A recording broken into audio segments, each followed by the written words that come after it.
This week in economics on the 12th of December 2015. Numbers man here. The climate summit, or COP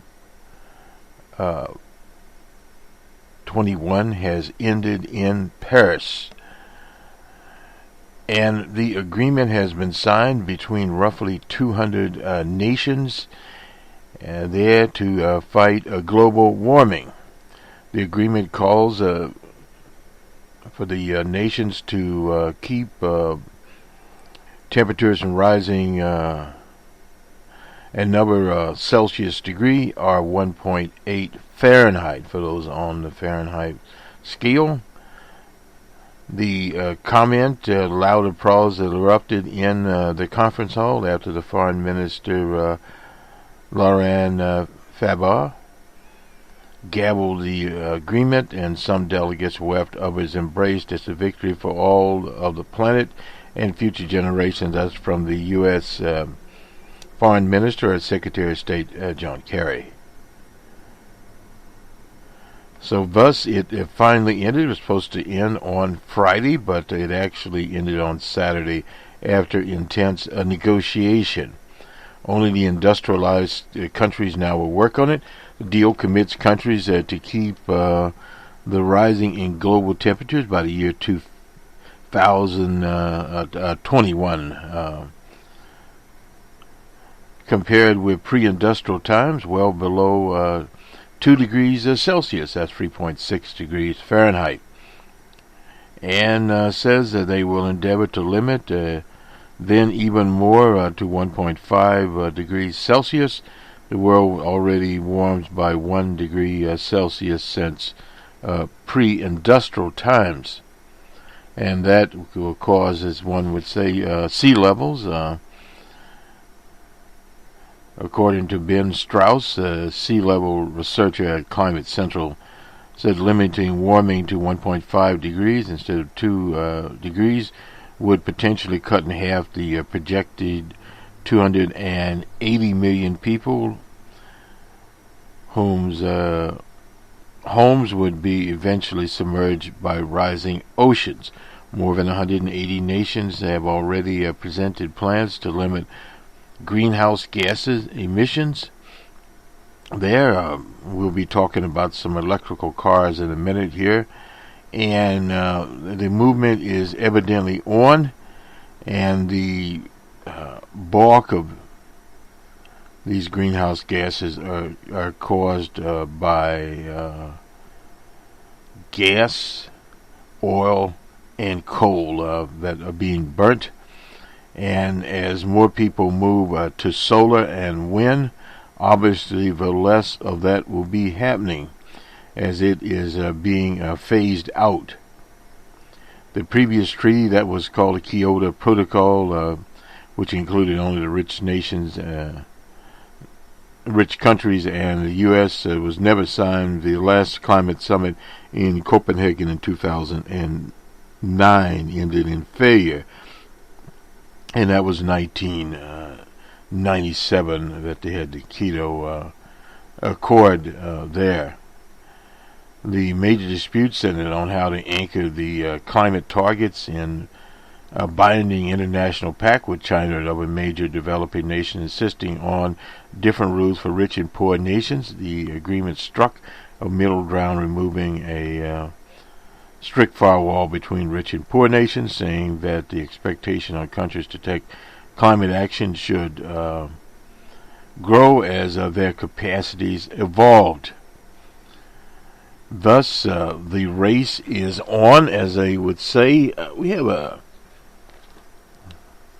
a release here from the African Press Organization, and we'll try to bring it up here and read part of it. Government set a course for ambitious action on climate change and more immediate steps. It was just sent up here. This is Dateline of Paris. The world governments finalized a global agreement today in Paris that lays the foundation for long-term efforts to fight climate change. More effort is needed to secure a path that would limit warming to 1.5 Celsius. The new agreement should be continually strengthened, and governments will need to go back home and deliver action at all levels to close the emissions gap and resource the energy transition and protect the the most vulnerable. The Paris talks also created a movement that produced announcements, commitments from governments, cities, businesses that signal the world is ready for clean energy. Governments arrived in Paris with a wave of momentum, with more than 180 countries beginning a national pledge on climate action. After 2 weeks of negotiation, progress in long term, they urged this must urgently be strengthened and complemented with accelerated action in the near term if we are to have any hope of limiting the ultimate goal of limiting global warming to below 2 degrees Celsius or 1.5 Celsius there. And various delegates were made statements, and I was just looking to see who made this particular statement. It's not clear at this point in time. Paris Agreement needs to be fair and ambitious and transformative. Results in these are mixed. This is from the World Wildlife Federation here speaking, and established a clear long-term 2050 goal to move away from fossil fuels and renewable energy and sustainable land use. This is from the World Wildlife Fund. Nonetheless, we'll move to the economics of the day, and actually that does have a lot to do with the economics of the day. This is from the University of Michigan. It used to survey here the preliminary results for December 2015, the index of consumer sentiment at 91.8. It was 91.3 in November, and last year it was 93.6. That would be in December 2014. Current economic conditions 107.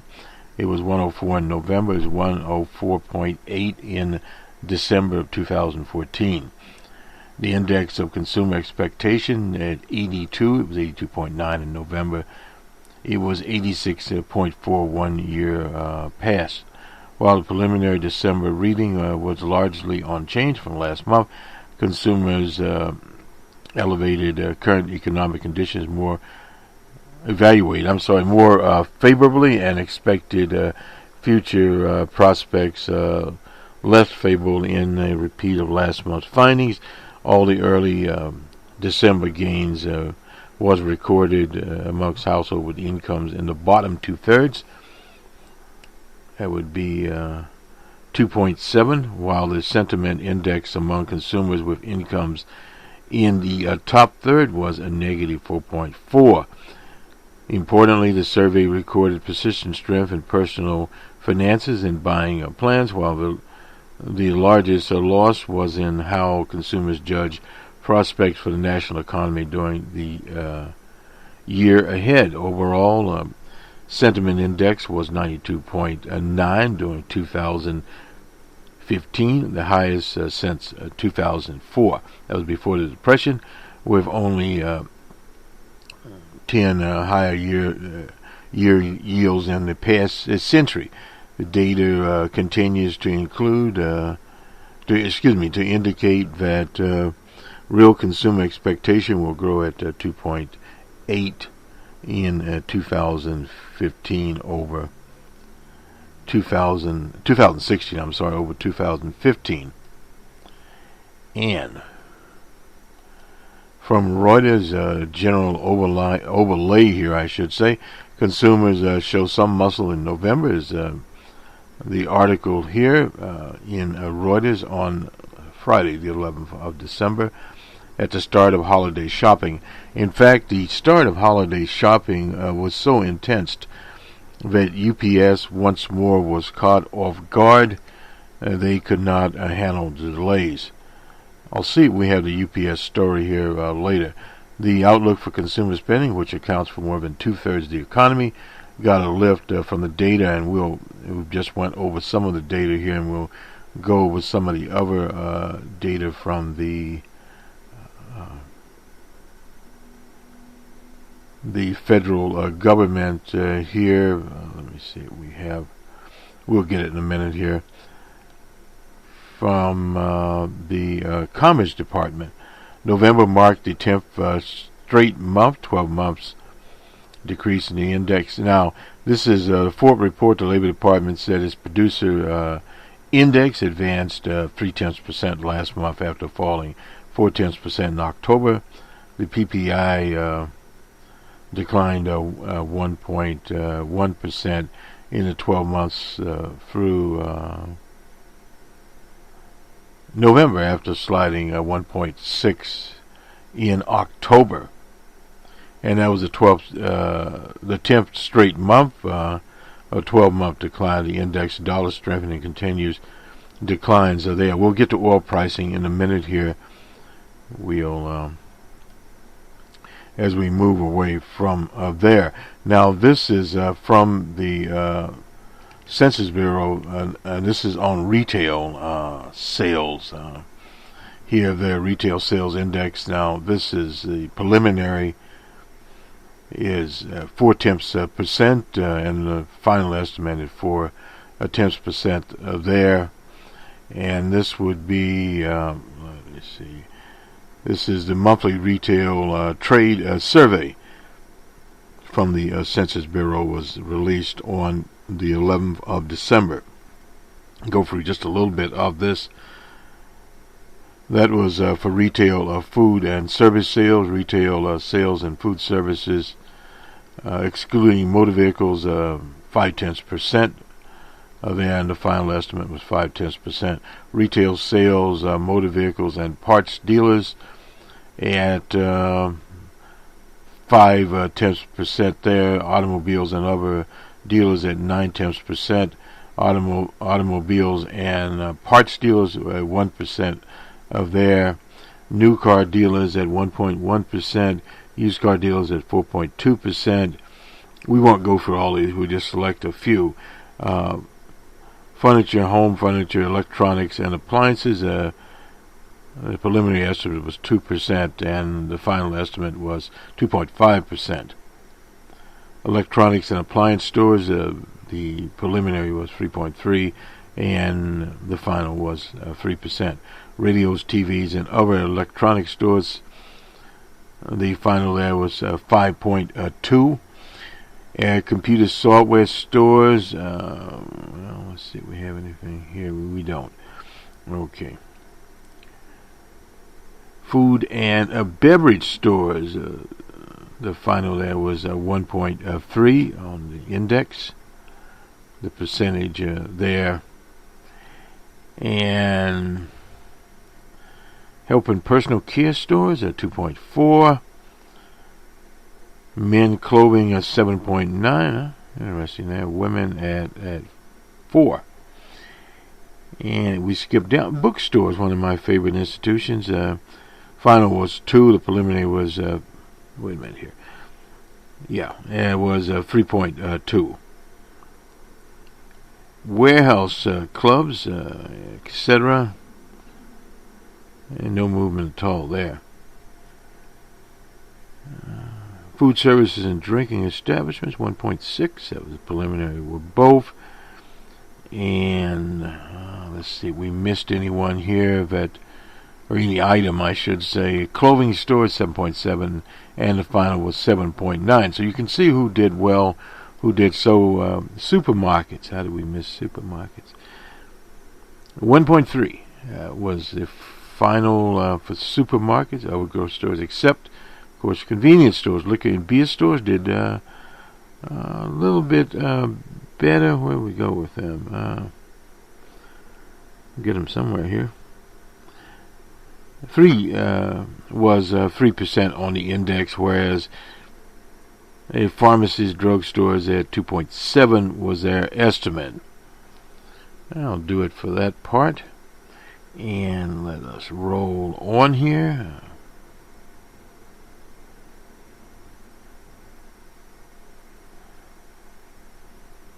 As we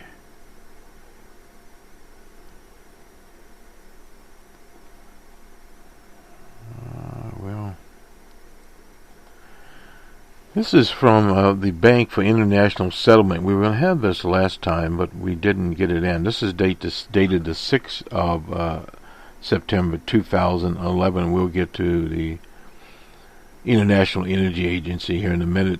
Cross-border bank lending contrasted between the end of March and the end of June. The decline was mainly driven by a fall in lending to advanced economies. By contrast, claims on emerging market economies increased modestly during the same period.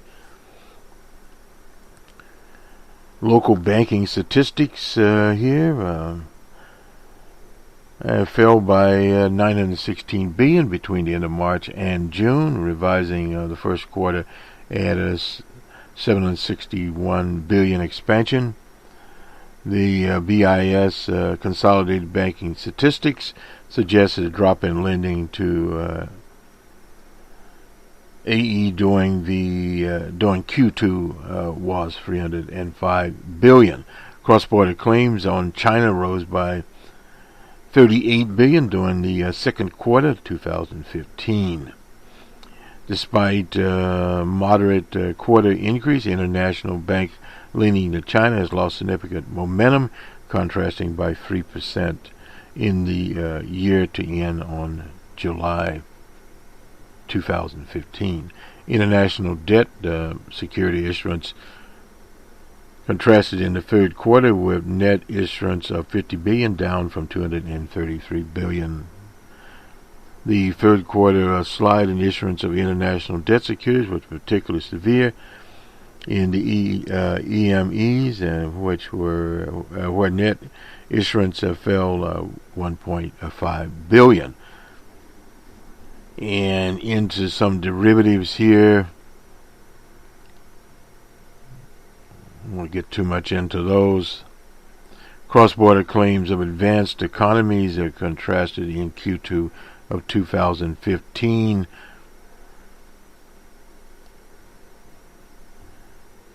Let's see, fell by 916 billion, adjusted there.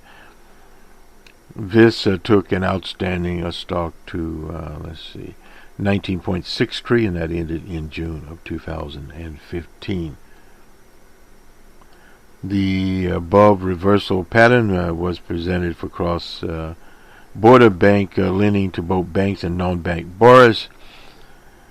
And this took an outstanding stock to 11.3 trillion. Pulling their annual growth into negative territory of minus 2%. Cross-border claims on non-banks, which have increased by 456 billion, that's in Q1 of 2015, fell by 342 billion in Q2 of 2015.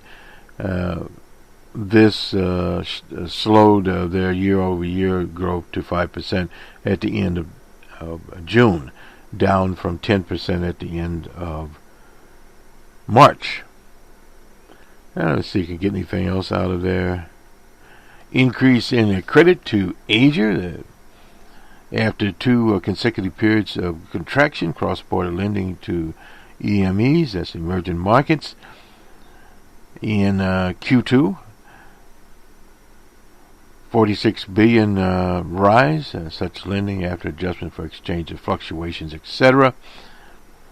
Consequently, the year-over-year decline to a -1, down from its peak of 14%. That was in Q4 of 2015.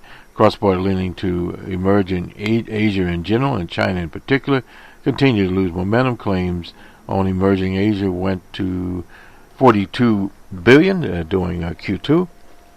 Needlessly, despite the latest quarterly increase in year-over-year growth rates have turned negative at minus 2%. Regional developments were once dominated by China, which remains the largest EME borrower country, and outstanding volume of cross-border claims equivalent of $1 trillion. Even though cross-border claims on China increased by $38 billion during Q2 of 2015, the annual growth rate fell to a minus 3% there. So you get a general of what was going on. The picture for international banking lending to other countries.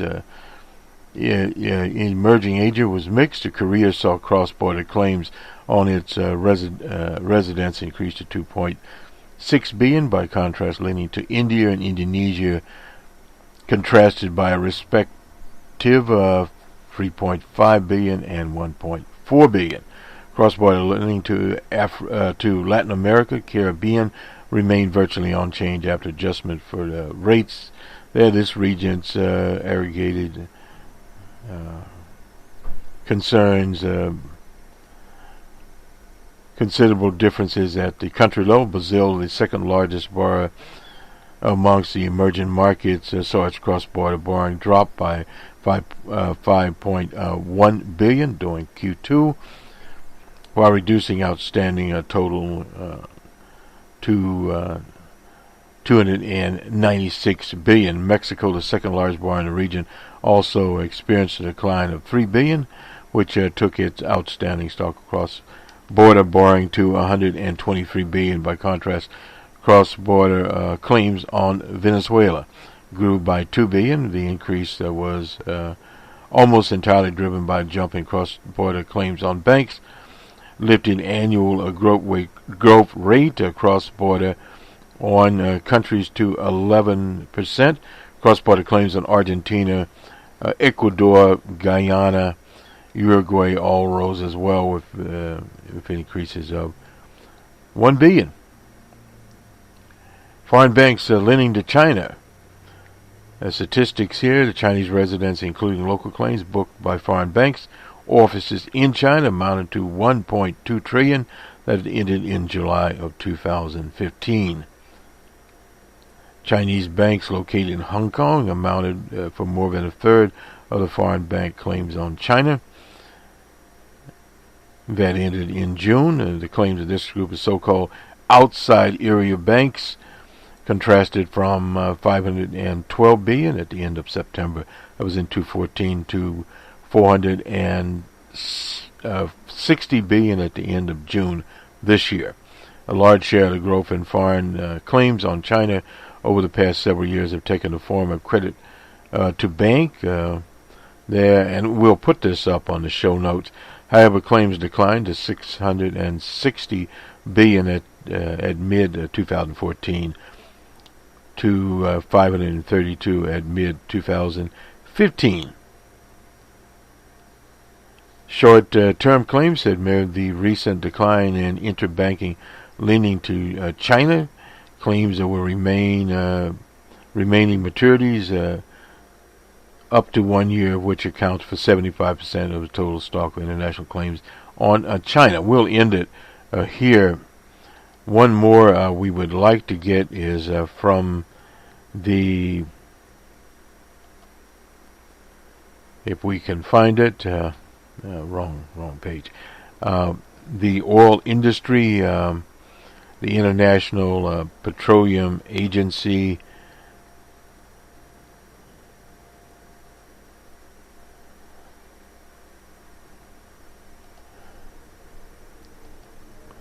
on the oil market. Anyway, nonetheless, we'll skip around here a bit and we'll come back to it.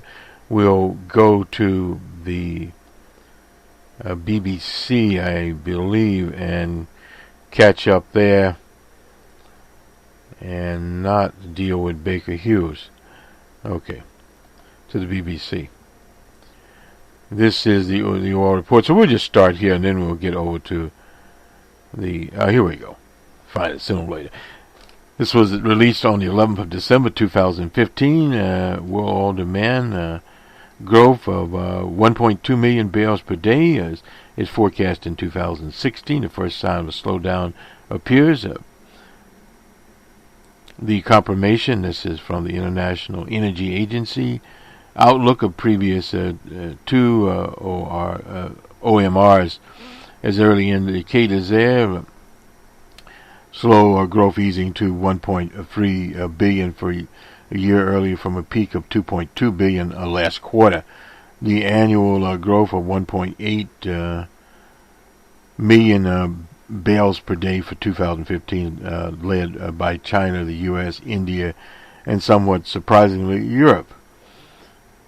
Slightly higher OPEC crude oil output accounted for the lion's share of 50,000 barrels per day increase in global oil supply in November to inch up to a total of 96.9 million barrels per day, or 1.8 million barrels above last year's level. Non-OPEC supplies held at 58.5 million barrels per day in November. An annual growth slowed to 300 below 300 to 2.2 million barrels per day at the start of 2015. Crude oil output edged up 30.73 as a record production from Iraq and higher production from Kuwait offset losses from African members. Global oil refiners run at 1.4. This is a very important figure here. Million barrels per day in November to 79.9 per day as maintenance season grew closer. Margins in November remain healthy, though lower in the U.S. Supported by gasoline there. Production cracks, margin errors took a hit early. The December OR featured a focus on how healthy growth, or heady growth, in vehicle sales is supporting growth in China's gasoline demand. Another article available to us is to subscribers, so we won't see it. An article detailing the effects of Russia's latest import duties on export. That would be from Turkey. The oil market report. Here, that's the OR. Is up here, and that is a description, but along with, charts and what have you, that is not something they give away. That is something that they sell, and I think we got some highlights here. We do. Benchmark crude approached a 7-year low in early December after OPEC opted to continue producing and will defend its market share. Oversupply in the world markets have already weakened a benchmark during November. Brent crude was trading at $39.77. World demand growth at 1.2 billion per day is forecast. 1.2 million, not billion, is forecast for 2016. Early Q4 15 showed easing to 1 point. This is basically what we went over already. And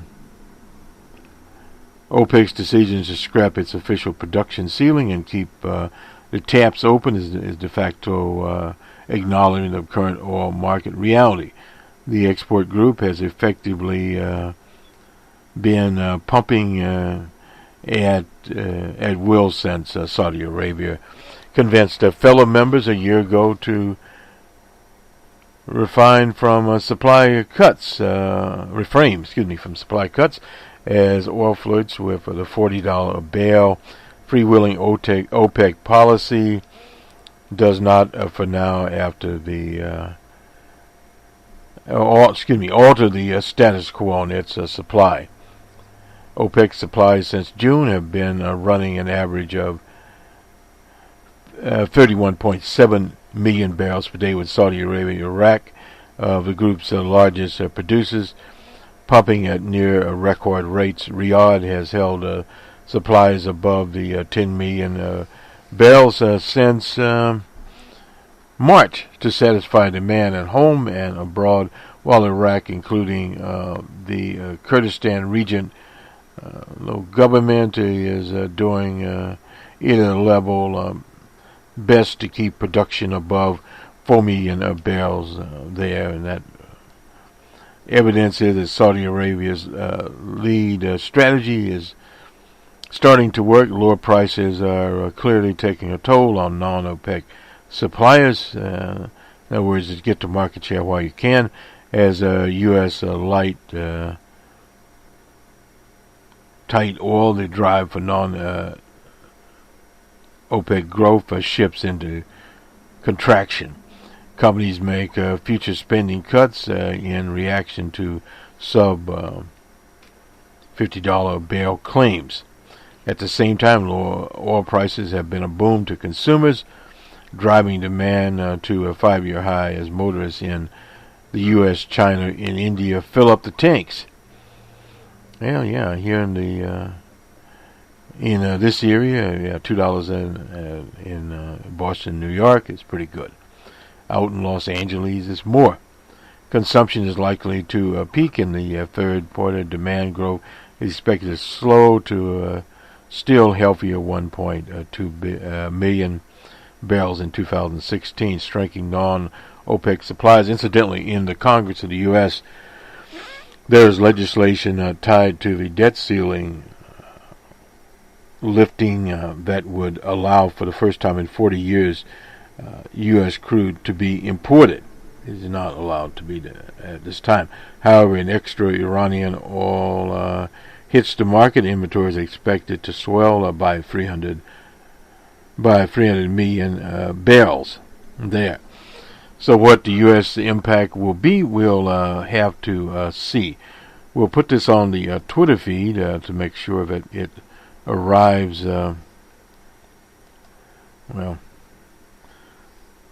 as their site. I'm not sure we get their Twitters or not. We should, because we're on their site. Anyway, this will do it for that part of it. And back to the BBC, make sure we get everything in here that we had originally started. Here, DuPont and Dow Chemical plan to merger, and we'll briefly look at it. These are two giant chemical companies. The three companies would focus on agriculture materials and specialty products. Would be called DuPont. And they hope to save $3 billion by doing this. DuPont announced a cost-cutting plan that will involve cutting about 10% of the staff. So you'll see more cuts here. Dow Chemical was down to 2.8% in New York, while DuPont fell 5.5%. And we'll just have to see if this these two are valued at $130 billion. That's 86 billion pounds for those in the UK market. Ford is going to invest 4.5 billion in electric cars. More and more people will be going in that direction. The Ford Motor Company, the market is worth $5 trillion. And Ford is also moving into some of the same business as Uber is in now. The new Focus will take an 80% change in 30 minutes. A charge, I'm sorry. About 2 hours faster than the current version. Ford said it will have an estimated 100-mile range, which as opposed to 76. For city driving, that would be a few days, depending obviously on what your city driving is. We said what the market value was there. They are expanding their offerings. We'll start selling 13 new electric car models by 2020. 2020 in 5 years. So Ford is on the move. So are other car companies, Tesla, etc. And let's see. Facebook will do this, and then we'll go do the numbers here. Facebook security warning over expiring algorithms. The algorithm known as SH1 said that many of those exposed when HH1 is retired live in regions where the web use is closely watched. Okay. Anyway, statistics gathered suggest that between 3 and 7% of all web browsers are so that they cannot even use that particular algorithm. And unfortunately, this list largely overlaps with a list of the poorest and most repressive and war-torn countries. Well, we won't worry too much about that. That is from a blog by Cloudflare. Anyway, not much to do with economics, but the overall web. We just caught this in the business section on technology. Let me just make sure we miss no one here. I think we got most of the major activities of the day. We did the market, etc. So now we'll go and do the numbers. Cocoa threatened by climate change. We'll get more of that in. Oops. Hit the wrong button.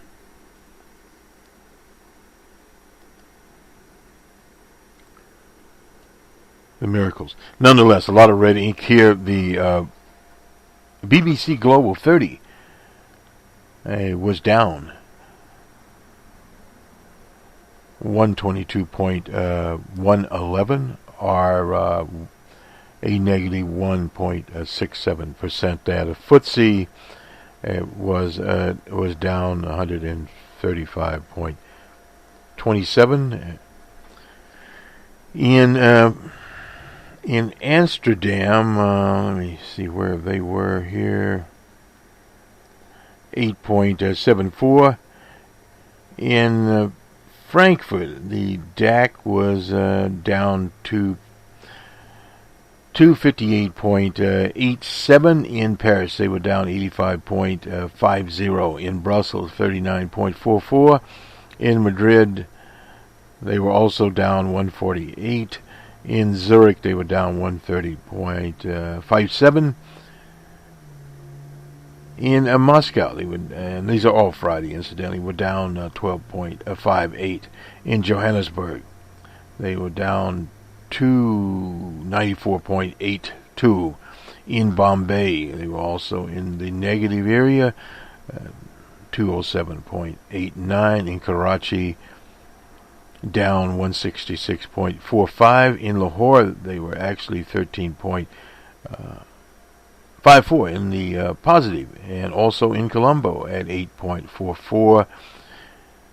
In Colombo, we got that. Sorry about that. In Tehran on Wednesday at 17.40 in the positive. In Sydney, they were down 8.90. The Nikkei was at 183.93 in the positive. The Hang Seng was down 240.56. And Shanghai, they were down 20.91. In New York, they were down on Friday, took a beating there, 309.54. The Nasdaq was also down 111.71. The commodities market out in the Midwest city of Chicago, the Merc, was down 39.86. In San Pablo, they were down 367.99. In Mexico, they were down 447.14. So a lot of red ink on Friday from various operations, and now we'll move to the commodities. Brent crude. Well, we'll first get to Brent crude futures. We're were priced at 37.17. That's 2.0 not to change there. Down to Brent crude futures at $37.71, down $2.02, or 5.1 down there. The spot was at $38.64, down $1.22. West Texas Intermediate crude down $1.42 at $35.34. T-Boone Pickens still jumping for joy. He remembers $15 a barrel oil, but it's the equivalent now of what he remembers from the 70s. On we go. Cocoa was up $4. Coffee futures were down $4.55. Commodities hit here. Gold, what can we find? Well, we'll get the Forex in here. It was at $1,067.20. It was down $4.80. No haven in precious metals for those who want to beat out of the market. Anyway, nonetheless, cocoa in the Euronext Life futures, it was down $1. Coffee futures were down $19. Robusta coffee. I don't know why we do sugar here, but we will. White sugar down $1.60, which is very good. The Bloomberg Commodities Index was at 78.42, and it was down 0.73 there. And the percentage on the Bloomberg was down a negative 0.9 tips. And this will do it for us, for those in business. Make next week a productive one for the consumer in this holiday season, particularly in North America. Continue, as they say, to keep your eye on the ball. Surprising figures from UPS and some of the other people out there. We didn't get the UPS story in, but the UPS volume was down. No doubt about that. See if I can grab it here very quickly, and not sure we will, but on UPS. But nonetheless, UPS was not prepared. More people came in, and thus UPS was having its problems once more. That does happen occasionally. Not enough workers. Deliveries were a number of days late, which is not very good. This is in USA Today. We'll just get it from there. We wanted to get this in. UPS experienced a drop in on-time deliveries. The UPS on-time deliveries fell to 91% in the period, according. This is something called Ship Matrix, a shipping software. They usually stand at 97. It says here, the good news for UPS and its customers is that the problem weren't widespread. Well, they were in many, many places. UPS expects to deliver. Make sure I got the right one. Yeah, 30 million packages between Black Friday and the last of the month, for a total of 630 million, up 10% over last year. And that is the UPS is used to getting packages through the system quickly. This is a driver's field. UPS brings packages to strategic locations around the city, so drivers don't have to go as far. Obviously, they also use more than one driver, and that does it for the UPS story. And you'll do it for us, a little addendum there. Good day.